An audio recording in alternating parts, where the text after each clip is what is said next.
at landslide ang dulot ng pananalasan ng bagyong Maymay sa Northern Luzon. 2 patay sa landslide sa Benguet at mula sa Baguio City, saksila si Marisol Abderrahman. Marisol? Pia, kabi-kabilang pagguhunga ang naitala sa sa ilang lugar. Dito sa probinsya ng Benguet sa bagyong Maymay. Sa La Trinidad nga, 3 individual ang natabunan nang gumuhunga ang lupa at matabunan ng isang kainan sa gilid ng kalsada sa kasagsagan ng malakas na ulan.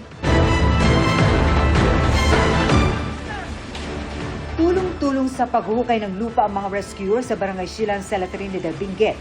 Pasado alas 9 kaninang umaga. Natabunan ng gumuhong lupa, putik at mga bato ang kusina ng isang kainan sa tabing kalsada sa gitna ng pananalasan ng bagyong Maymay.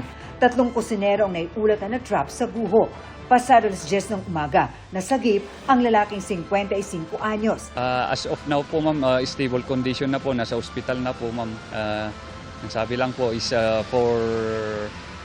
for monitoring pa siya ma'am, hindi pa po na-discharge. Na-pull out nila po yung isa, naitakbo sa ospital. Unfortunately, yung dalawa, huli na. Kasi na-pull out na po sila by 10 AM at yun nga, wala na po silang buhay. Ayon sa alkalde, kaanak na may-ari ng kainan ang mga nasabing kusinero na 66 anyos at 31 anyos. Pahirapan ang pagkuha sa labi ng 2 biktima na naipit sa guho ayon sa mga rescuer. Ang La Trinidad LGU nangako ng tulong sa naulilan ng mga biktima. Ayon sa alkalde, nangyari ang pagguho kasunod ng malakas na pag-ulang naranasan doon mula pa kahapon. So sa measurement po ng ating Municipal Disaster Risk Reduction Management Office, umabot po tayo ng mga almost 200 mm na buhos ng ulan. Ibig sabihin, ito po ay unusual. So, malakas po ito. Pansamantala namang isinara ang Longlong Baliti Tamawan Road sa Barangay Pugis dahil sa landslide. Gumamit ng heavy equipment para maalis ang mga humambalang na lupa at bato. May naitala ring pagguho ng lupa sa Barangay Lubas. Habang patuloy na binabantayan ang mga creek gaya sa Barangay Wangal kung saan umapaw ng tubig sa Binay Road.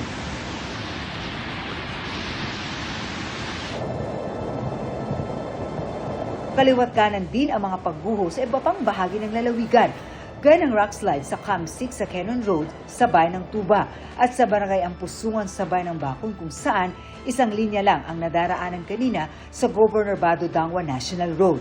Sa gitna ng masamang panahon, ipinag-utos ng Benguet Provincial Government na suspended until further notice ang operasyon ng mga small-scale mining at quarry, pati na ang mga aktibidad sa ilog at mga tourism-related adventure activity.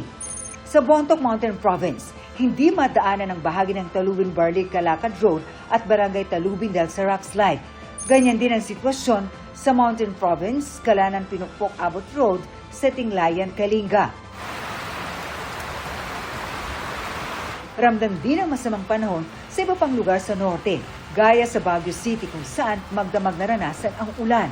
Nakaranas ang brownout sa ilang bahagi ng lungsod dahil sa mga natumbang puno at poste. Dahil sa ulan, binaha ang Baguio-Bawang Road sa Barangay Irisan, kaya pansamantalang hindi nadaanan.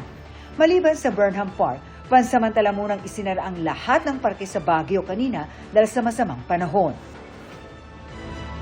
Magdamag na ulan din ang naranasan sa Ilocos Sur. Mag-alauna na madaling araw kanina, lumaylay ilang kable sa kalsada dahil sa malakas na hangin. Malakas kasi ng hangin. Lumaylay po ma'am, kaya inaayos po namin para may internet po yung mga tao dito. Nakabantay ang mga opisyal ng barangay para rumisponde kung kailangan. Alas 2 sa madaling araw nang maglandfall ang bagyo sa bayan ng Magsingal. Sinira nito ang bubong ng ilang bahay at bangka sa Barangay Puro. Natanggal yung mga bubong, hindi kami nakatulog kasi pumapasok yung tubig, yung ulan. Ayon sa Magsingal DRRMO, may mga barangay na nawala ng supply ng kuryente. Kanina umaga po, marami pong barangays na wala pang kuryente. Pero yung iba po kasi na-restore na. So bale ngayon as of 12/3 po, mga 8 barangays na lang po yung walang kuryente. Lakas ng agos ng tubig sa ilog guys, oh. Hanggang tuhod na baha naman ang namarwisyo sa mga taga-barangay Boronos sa bayan ng Tagudin. Ayon sa mga otoridad, halos 70 pamilya ang lumikas sa bayan. Nalubog din sa baha ang ilang palayan at pinasok ng tubig ang ilang bahay. Nakaranas din ng malalakas na alon sa mga baybayin ng Narvacan. Sa La Union, bumaha sa ilang lugar dahil sa ulang dala ng bagyong Maymay at Habagat.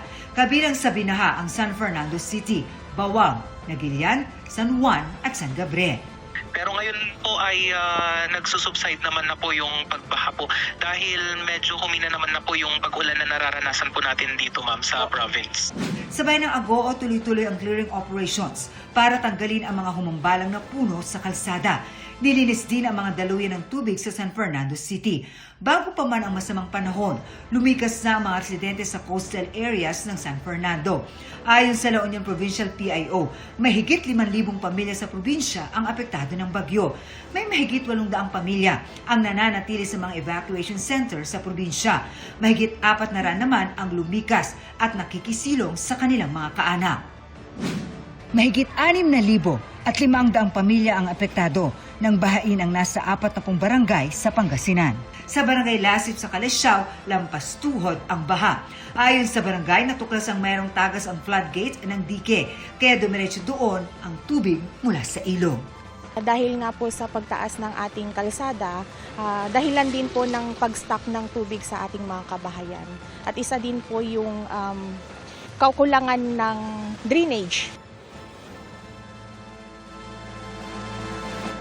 Pia, may mga inilikas na sa mga landslide-prone areas sa La Trinidad. Round the clock na rin ang monitoring ng mga otoridad, kabilang na riyan ang Baguio City kung saan tayo naroon ngayon na nagpatuloy na nag-monitor nga. At live mula rito sa Baguio City, ako si Marisol Abduraman, ang inyong saksi.